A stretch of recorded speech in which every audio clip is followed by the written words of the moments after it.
And now that dawn is reaching out into infinity. Let's begin. This is The Block. I'm your host, Kyle Johnston. It's for the late night addicts, the early morning coffee drinkers. Guess this week, the football fanatics.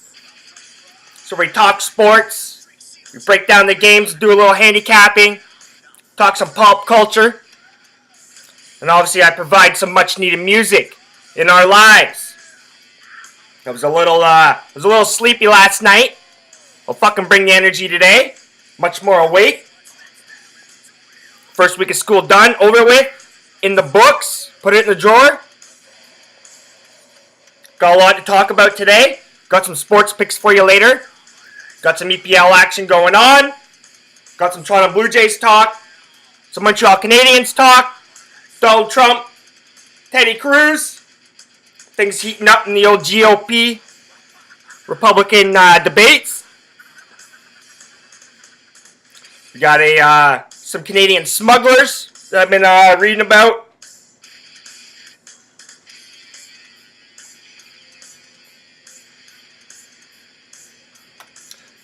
We got a cornucopia. We got a cornucopia of topics to discuss today, so let's just jump right into it.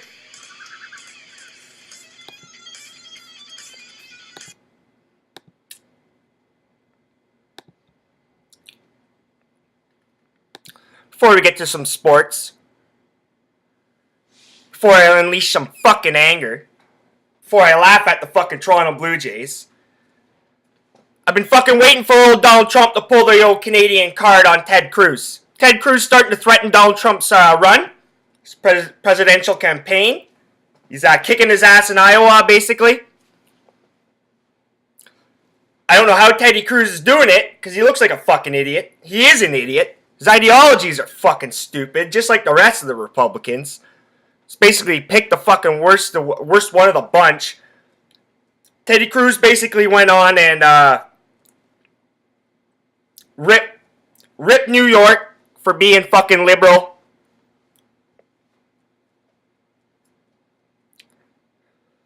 Rip Donald Trump. Basically stated that not too many Republicans come out of Manhattan. But what Teddy Cruz fucking didn't say or failed to mention is the fact that Teddy Cruz often goes down to New York and has his hand out for fucking for fundraiser money, for loans, for campaign money. With Goldman Sachs, New York company, they handed out a shitload of money to Ted Cruz.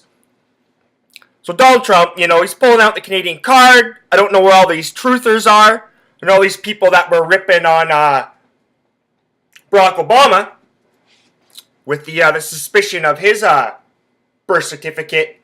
But like Teddy Cruz, he was born to a Cuban father, an American mother, but he was born in Calgary. You know what I mean? And this guy wants to shut the doors on immigration. He wants to cut that all off. But does he fucking forget where he came from?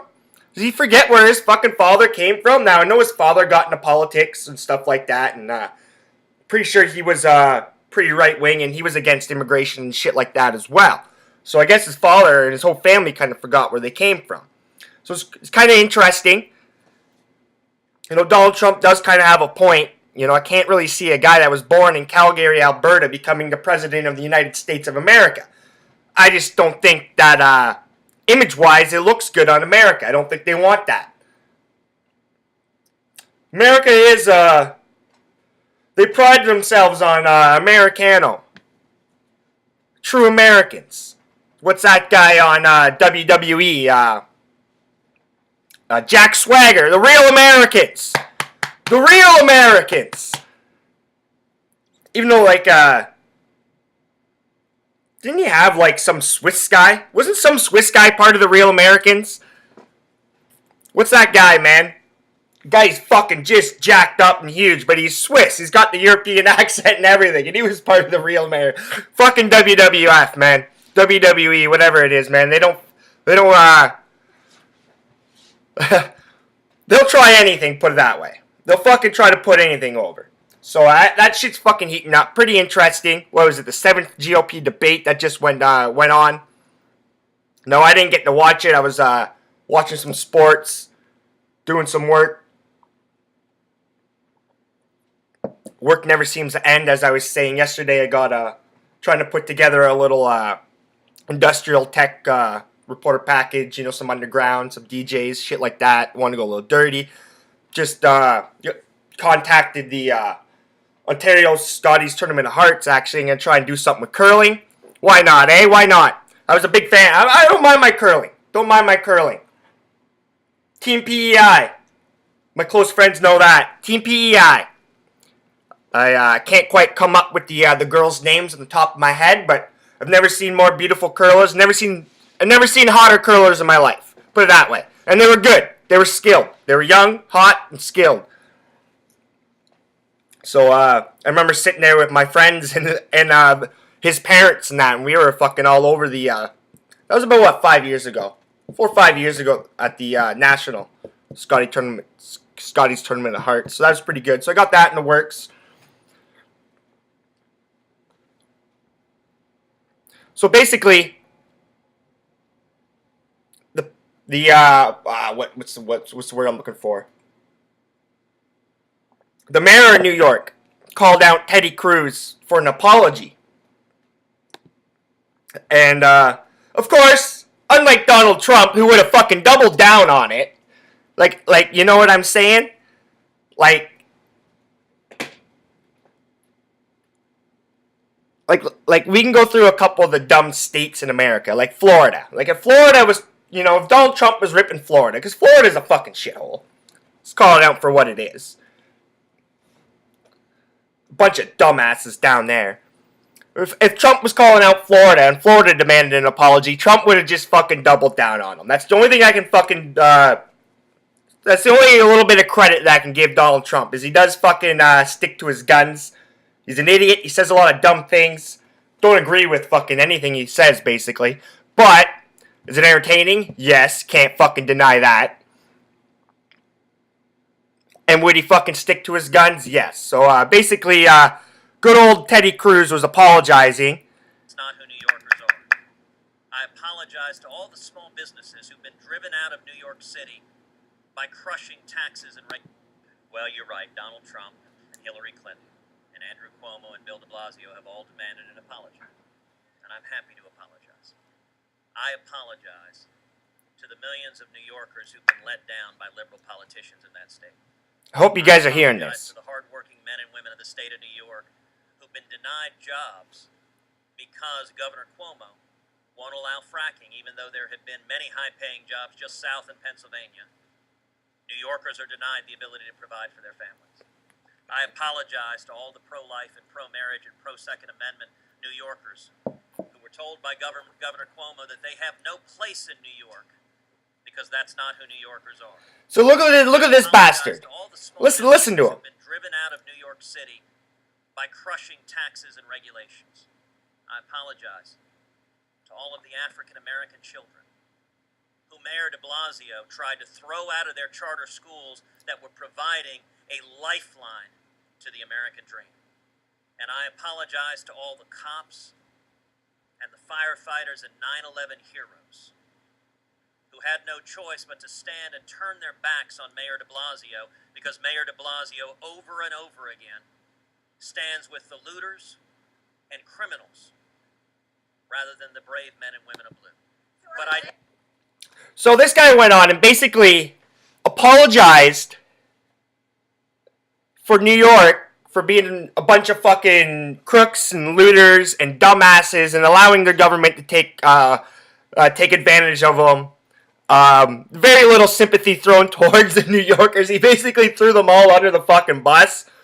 Nice apology, Teddy. Nice apology. So he's like, I'm sorry, New York. I apologize to New Yorkers for being dumb. That's basically what he's saying. Apologize to New Yorkers that we can't bring fracking, which fucking fucks up the environment. You know, like maybe New Yorkers don't want to fuck up the environment. You know what I mean? Like he's saying the solution is to bring fracking in. He's throwing the mayor under the fucking bus. Why? Because the mayor's Democrat. Not his party. So that was the fucking worst fucking apology I've ever fucking heard. That is a WWF style fucking apology. That, like, you might as well put Ted Cruz in the fucking four ring circle, give him a WWF mic, have fucking Vince McMahon come fucking storming out. Or fucking the Brooklyn Brawler. The Brooklyn Brawler could have came fucking flying out. Then there would have been the fucking confrontation. Teddy Cruz ripping New York, apologizing. You know when they always apologize to the fans and blame it on them. Apologize because they're so stupid and stuff. The heels, and they get the fans all going. This is basically what he was doing. Quite hilarious. Apologize that we can't bring apologize to the New Yorkers because they can't get jobs because we can't bring fracking. Like, fuck, man. Look what fracking does to the environment, man. I know you guys like to make your money in the States, and usually that comes first. But pretty hilarious. I heard this and it just fucking pissed me off. Like, these guys are so fucking arrogant. All of them are so arrogant. So that basically...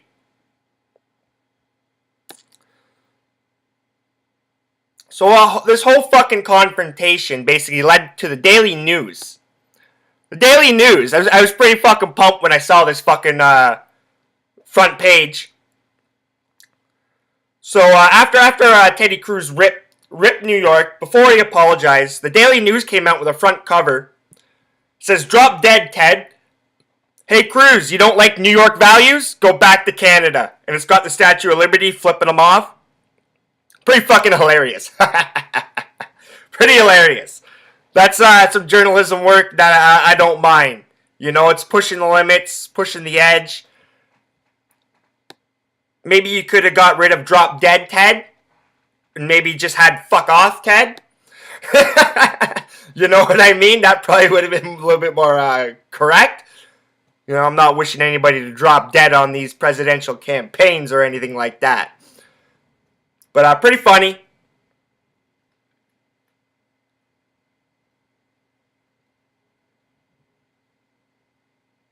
Pretty hilarious. Go check it out if no one's seen it. So things are heating up between Teddy Cruz and Donald Trump. It's about time.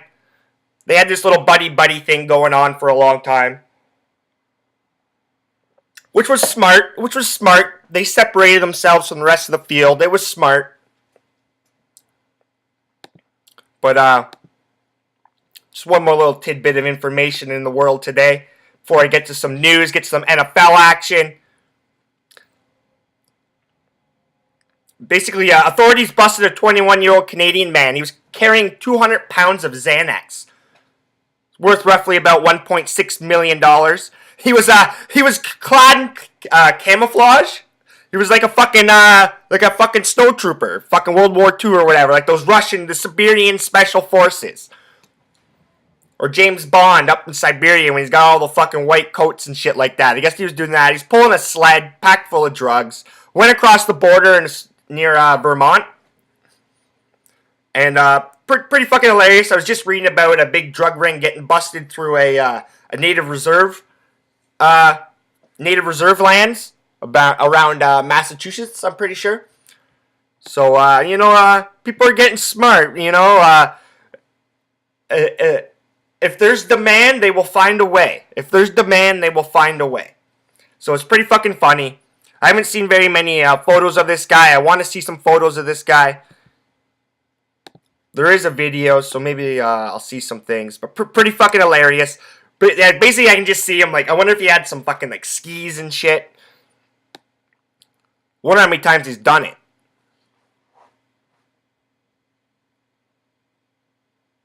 The guy was from Quebec. He tripped sensors along a railroad track near the village of North Troy, Vermont. U.S. Border Patrol busted him. You know what I mean? And like, I remember that David Sweat and Richard Matt shit was going on, and they're like, oh, American media's like, oh, fuck, Richard Matt and David Sweat, they're making a getaway for the Canadian border.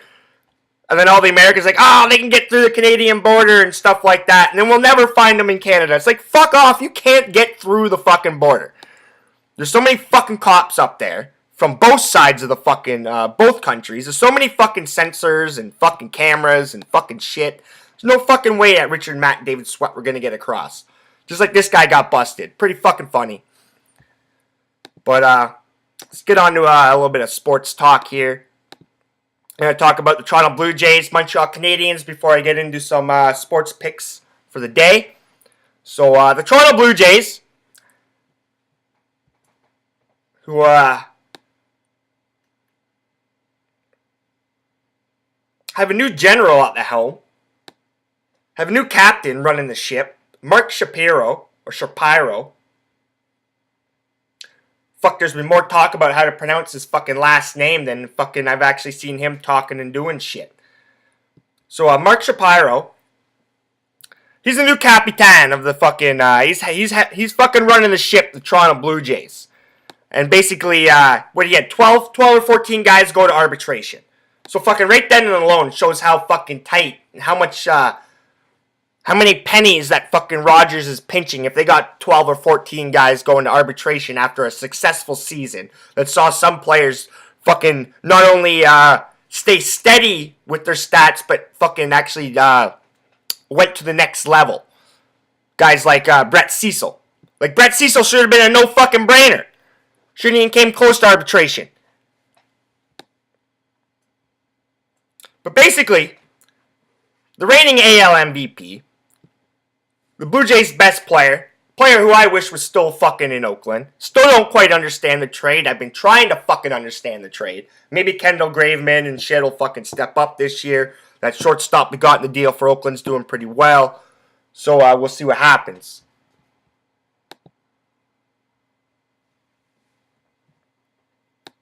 But, so Josh Donaldson, he's asking for about $11.8 million, right? 11.8, 12. The Blue Jays are offering him 11.35.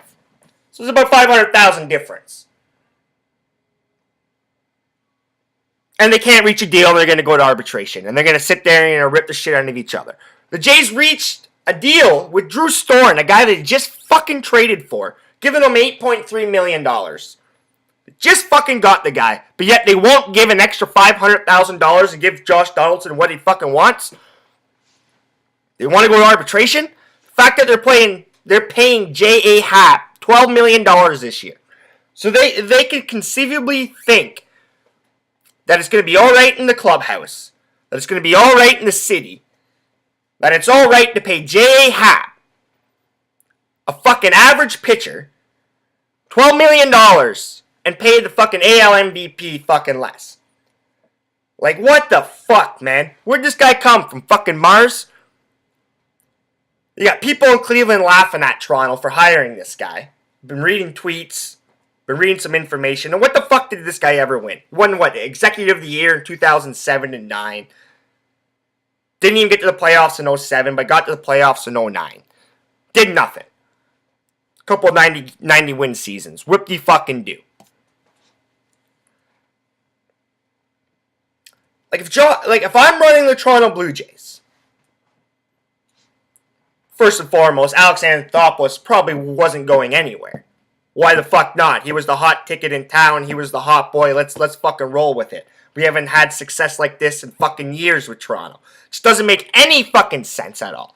Financially, clubhouse-wise, roster-wise, fucking head office-wise, emotions in the city. Like, why the fuck would you fuck with something that's good? But if I was running the team, and I got an arbitration pending with Josh Donaldson, and Josh Donaldson submits, he's like, yeah, I want $11.8 million. And I'm like, all right, Josh. I got no problem with giving you $11.8 million. Here's 12 and a half. Here's 13.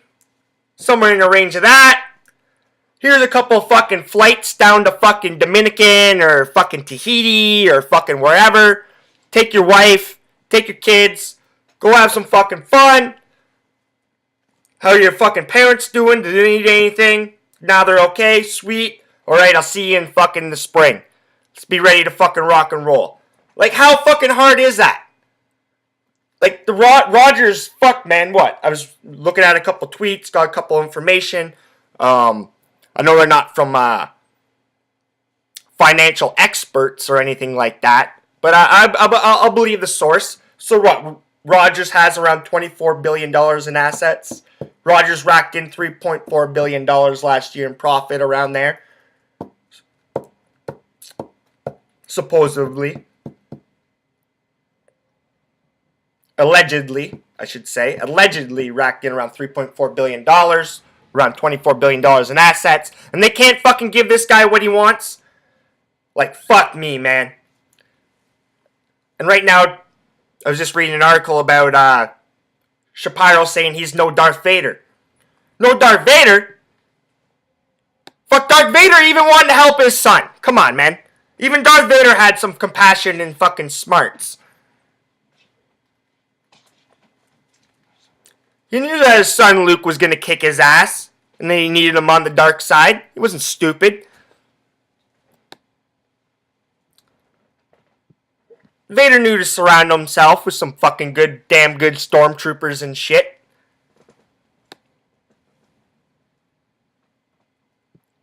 Darth Vader knew when to rise up against the fucking Emperor. Fucking fight back. And right now, you're becoming a punching bag right now, Shapiro. It's not looking good. I'm not a Jays fan at all. I'm an Oakland Athletics fan, so I kind of laugh at this. It's just a fucking joke. This is just so Toronto. So Toronto.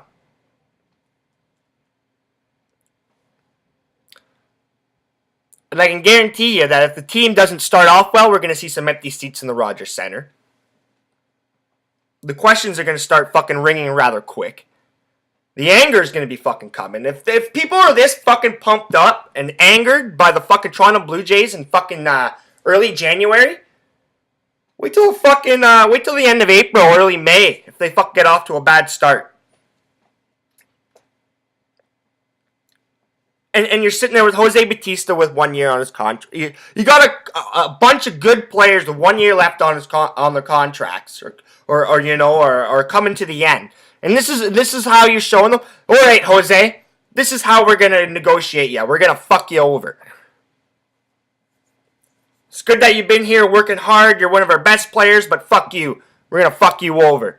Same with Jose Bautista. If he came fucking walking in and he asked me for $15 million, say, you know what, Bautista? Here's 16 a year or whatever. You've been worth it as a player in this clubhouse in the city. We need you. Encarnacion? I don't know. I would have rather moved Encarnacion than their left fielder there that they got from fucking Philadelphia there. Revere. I would have rather moved Encarnacion than Revere. I think Revere was had a lot of value as a leadoff hitter. He hit for contact. Very rarely struck out. Go look at his strikeout ratio. Very rarely strikes out. Brings speed, brings adequate defense. The fans fucking really took to him. So, and you have a surplus at first base DH. So I didn't quite understand that move as either. So the Jays are in a world of trouble right now, in my opinion. And you never know. You still have to play the games. That's the beauty of sports. You got to play the games.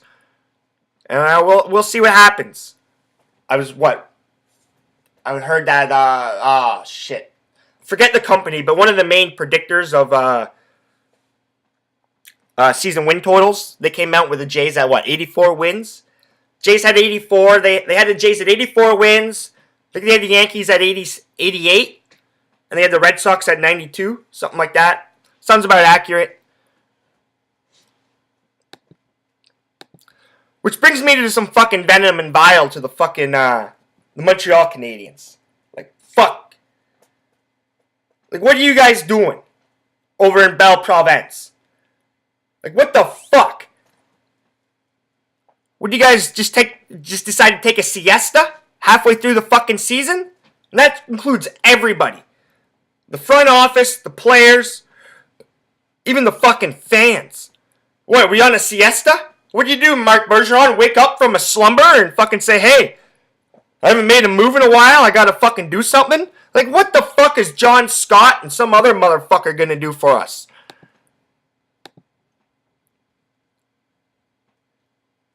I don't even know the goddamn. He's played like 112 games in the NHL.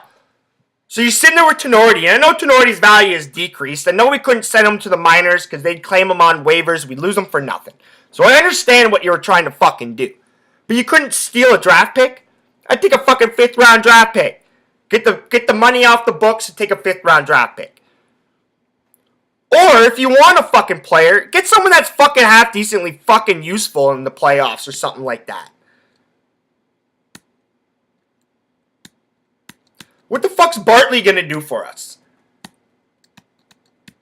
You know what I mean? We got a pretty good fucking farm system. He's gonna be fucking way down in the fucking depths. What the fuck's John Scott gonna do? We don't even fight in the NHL anymore. You know? I was having fun laughing at John Scott over in Arizona and him getting voted in and shit. Now I gotta fucking live with it and deal with it. Like, what the fuck was this shit? Like, I know he's not done. I know it was the safe cap room. Usually when Bergeron pulls a trigger on a half-decent trade, he's pulled the trigger on a smaller trade to set it up. So, I'm not too fucking worried. I'm just fucking pissed off and stunned. This is not the fucking trade we need. Like, our window to win the Stanley Cup in Montreal, it's starting to close. Like, you only have so fucking long to win a Stanley Cup. You have, 5 or 6 years if you have a nice little core of good players? And we do. And yeah, they're very relatively young. Price, Subban, Pacioretty, Gallagher. We got a nice farm system coming up. Boyle. But,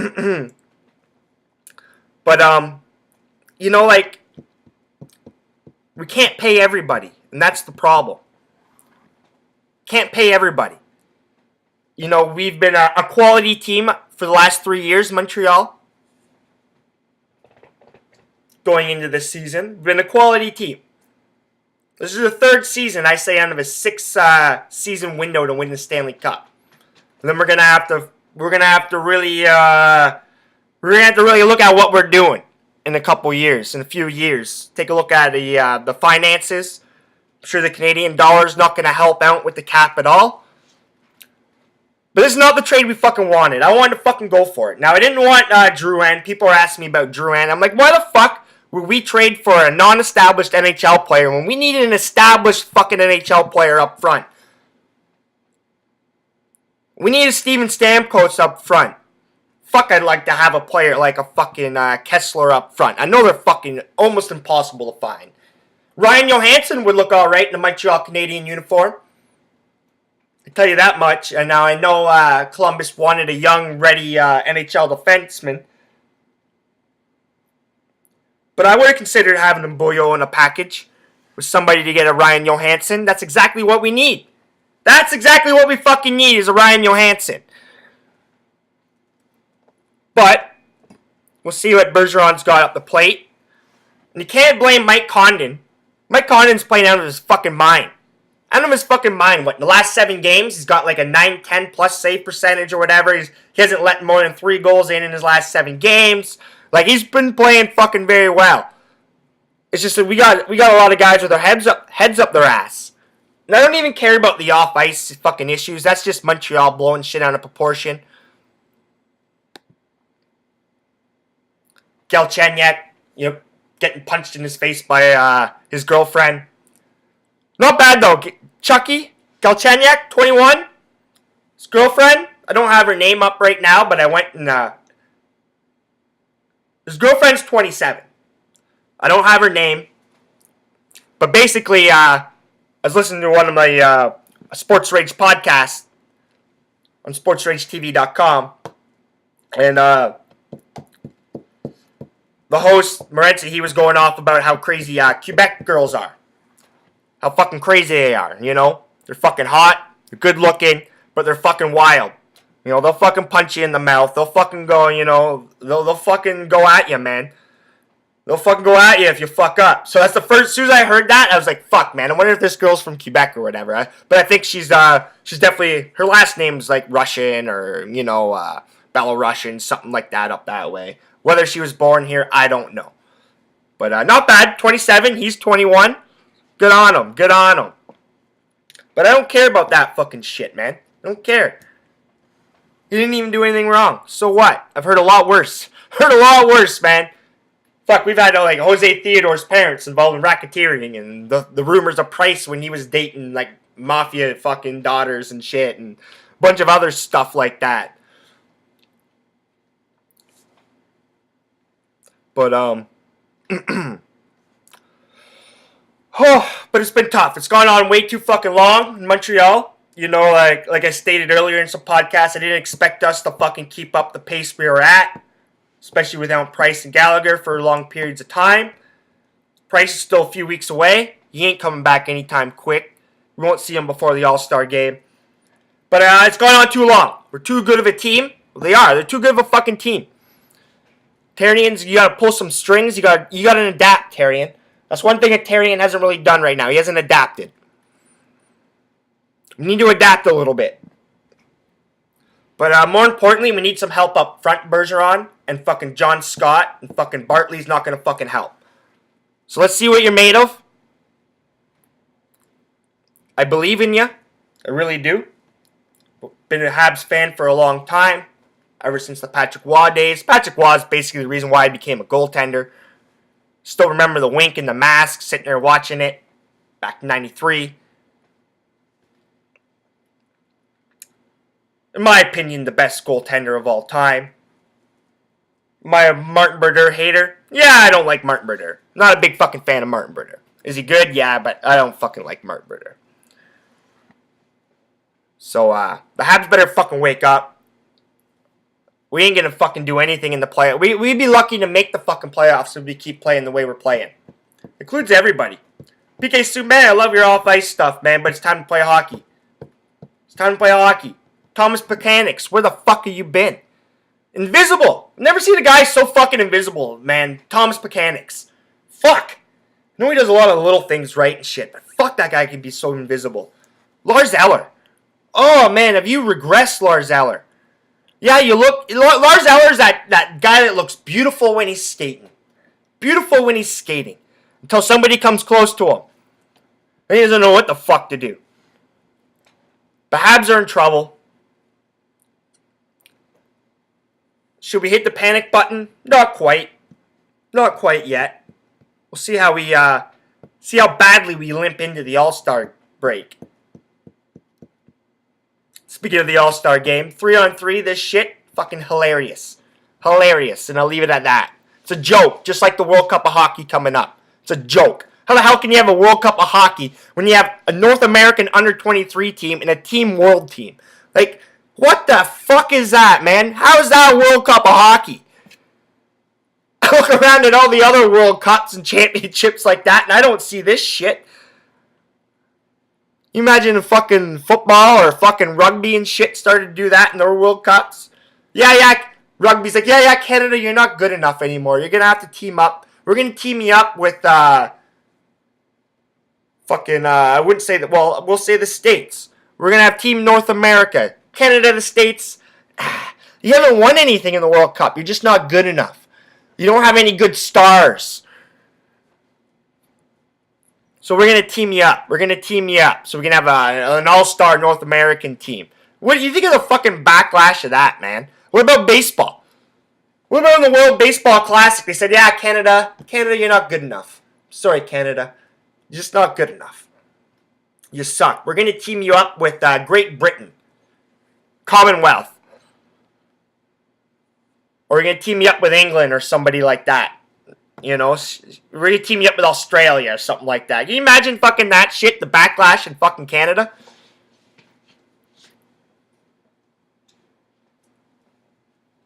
I know we don't have too many countries. I'm trying to find some countries around the world that we're associated with, but we don't have too many countries in the world that we're associated with.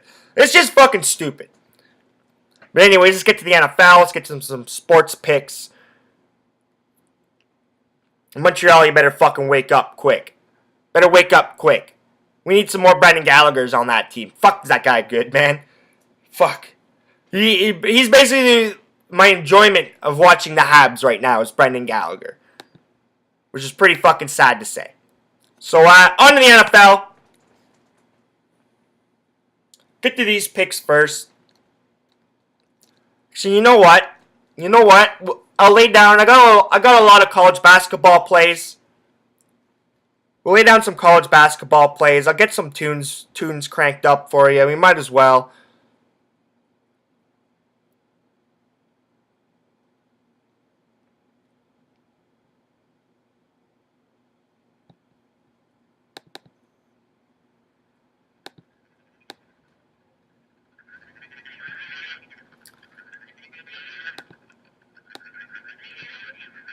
All right. So let's hit the college basketball hardcore before we get to the football, because we're going to talk about the football here. So I'm going to fly through this really fucking quick. I'm not going to give you too many stats and facts. Just going to give you some plays. I like the college hardcore. I like the college board today. So first game, I like 2 o'clock tip-off. Pittsburgh, they're hosting Boston College. They're laying 19 points now. Total of this game is 136.5. I grabbed Pitt at minus 17. They're going to destroy Boston College because they fucking Boston College Eagles. They suck.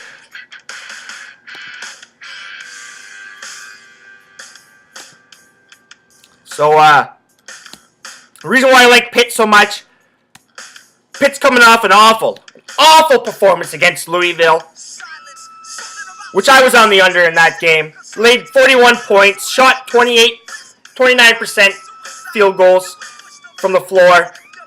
Brutal fucking performance. They're much better than that, Pitt. They're going to fucking destroy Boston College. Syracuse beat Boston College by 22 points. Pitt, way better than fucking Syracuse. In fact, Pitt beat down Syracuse 72-61 at home not too long ago. So I like Pitt to cover minus 17. Now minus 19, we're getting up there in points, but I still say they should cover it.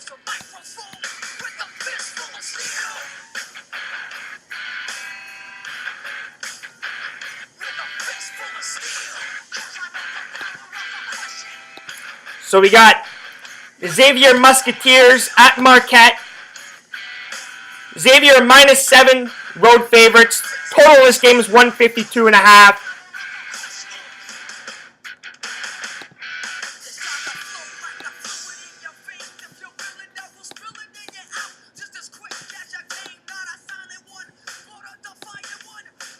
Total is 152.5.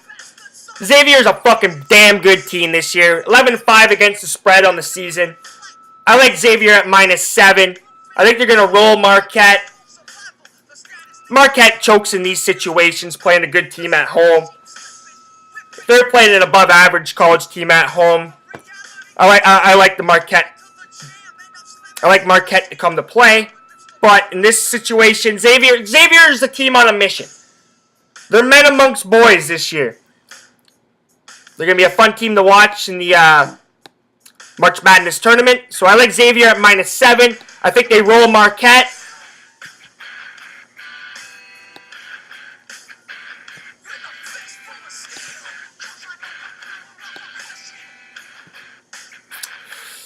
We got the Fighting Irish of Notre Dame visiting Duke. Duke are 8.5 point favorites. Total in this game is 153.5. I like the over 153.5. I got it at 153 right now. We're starting to see some action on Notre Dame. They were a +9 not too long ago.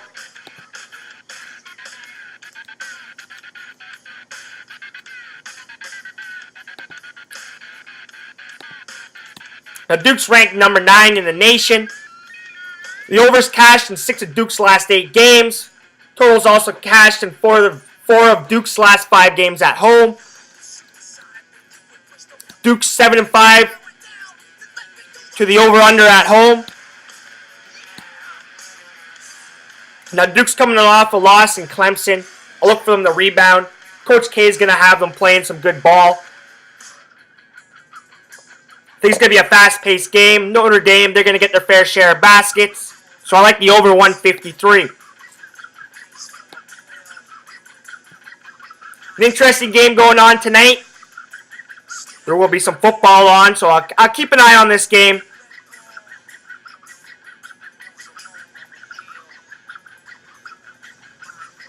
But we got Washington on the road in Arizona State.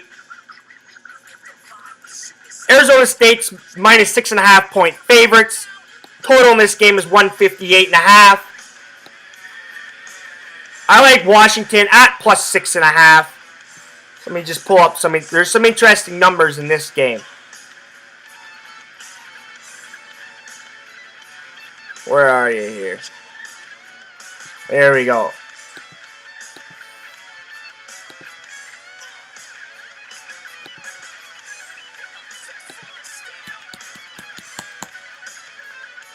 So looking at this game, breaking it down a little bit. You know, Washington, they're putting up 84 points a game. I like that. I like that.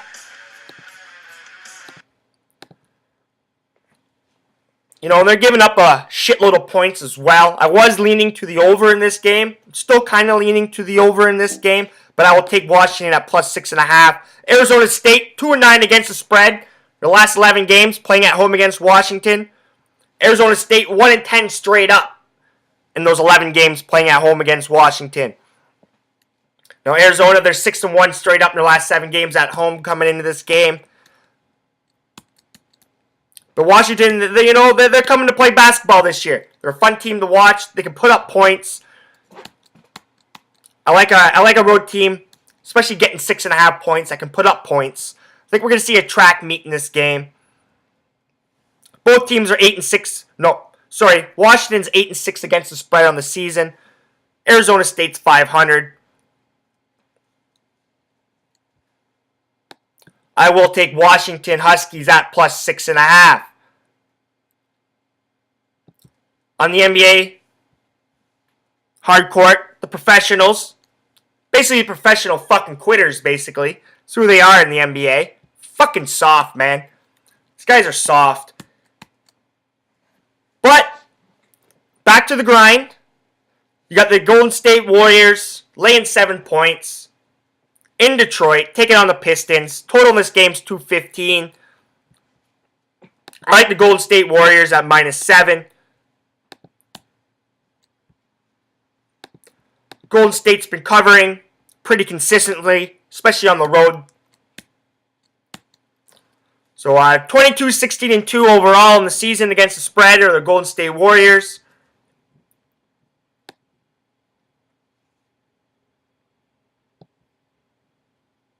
(13-16-2) against the spread away. So they've been pumping teams. They've been putting points on the board. Put up 28 points in Sacramento, 28 in Portland, 110 in Denver. I just can't see the Pistons keeping up with them. I see the Warriors trying to get this game over with and going to watch some football. I think they're going to pump them early.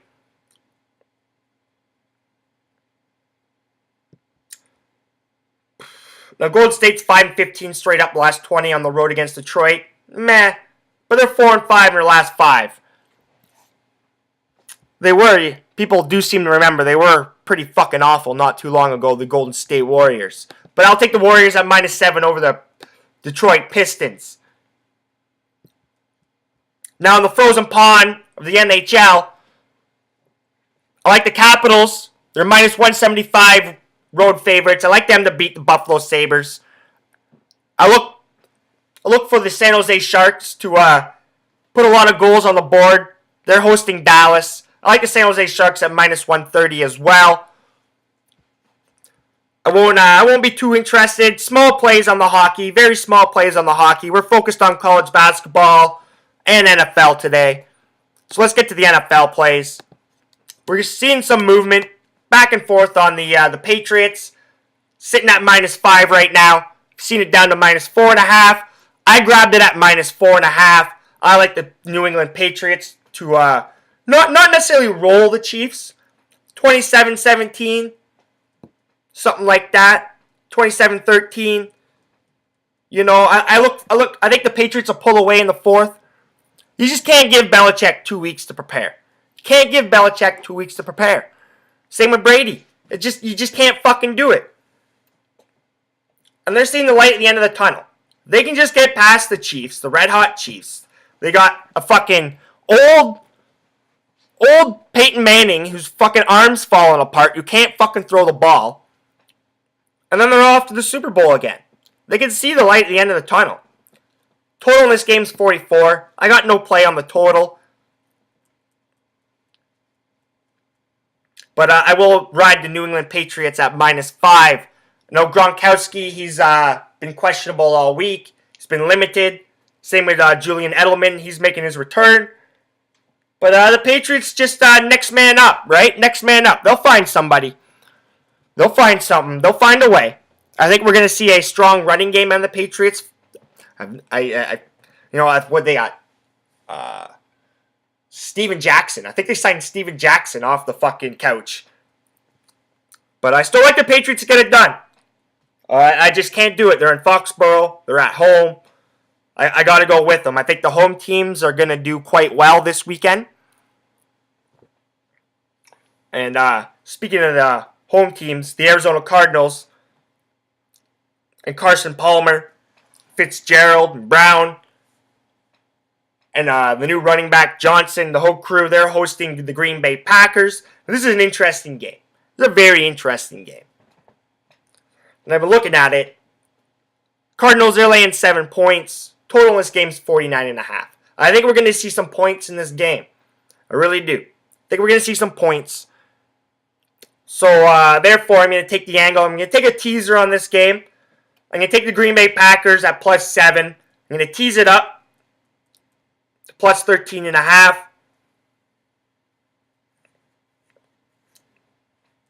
I'm making this play as I speak right now, to be honest with you. So what we're going to do here is take the Green Bay Packers. Because I like the Panthers. I like the Broncos. I think the Steelers will make it close. I really do, but I don't think Roethlisberger's going to get through the game. I just don't. The Packers are the one road team I like. I think they got a little bit of mojo. I think they're going to stay close. I don't know if they're going to win it. But I'm going to take the Packers. I'm going to tease it up to +14. I'm going to take the over. We're going to tease it. So I'm going to take the Packers at +14, over 42.5.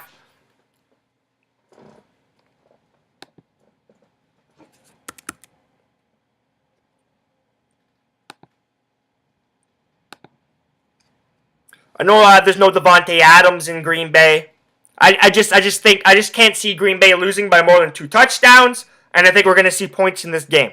We're going to see some points. No more playing in the cold. Should be some nice weather in Arizona.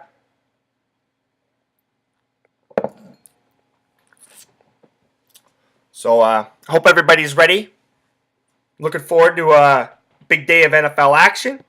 It's a fucking beautiful day here in Oakville. It's like, what, +4? Something like that. It's a little fucking windy. I'm going to go for a run here.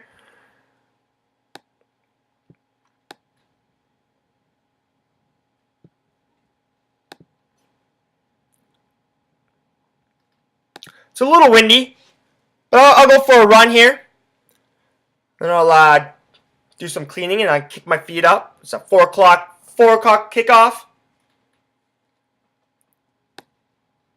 for the Chiefs and Patriots. Yep, got a little EPL action right now. Leicester's leading Aston Villa 1-0, 62nd minute. I'll try to watch the replay. I haven't watched too much of this game. I've been getting ready for the podcast.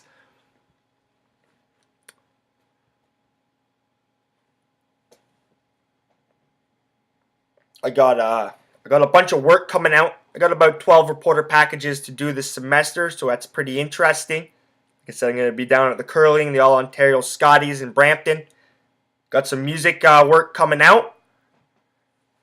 Hitting up Van City in about 2 weeks. Should be good. Just going to have that all ironed out. Hopefully by the end of the weekend. It's my goal. I'll be sure to film that, take some photos, see if I can interview some people. There's going to be a lot of good guests down there, actually. Mitch Berger, Pittsburgh Steelers, Super Bowl champion. Mitch Berger is going to be in attendance. And I hear the February 5th Sports Rage in Toronto is filling up with guests quite quickly. So I'm looking forward to that. But I hope everybody has a good day. Hope Hopefully everybody's picks come through. We all like to improve our bank account.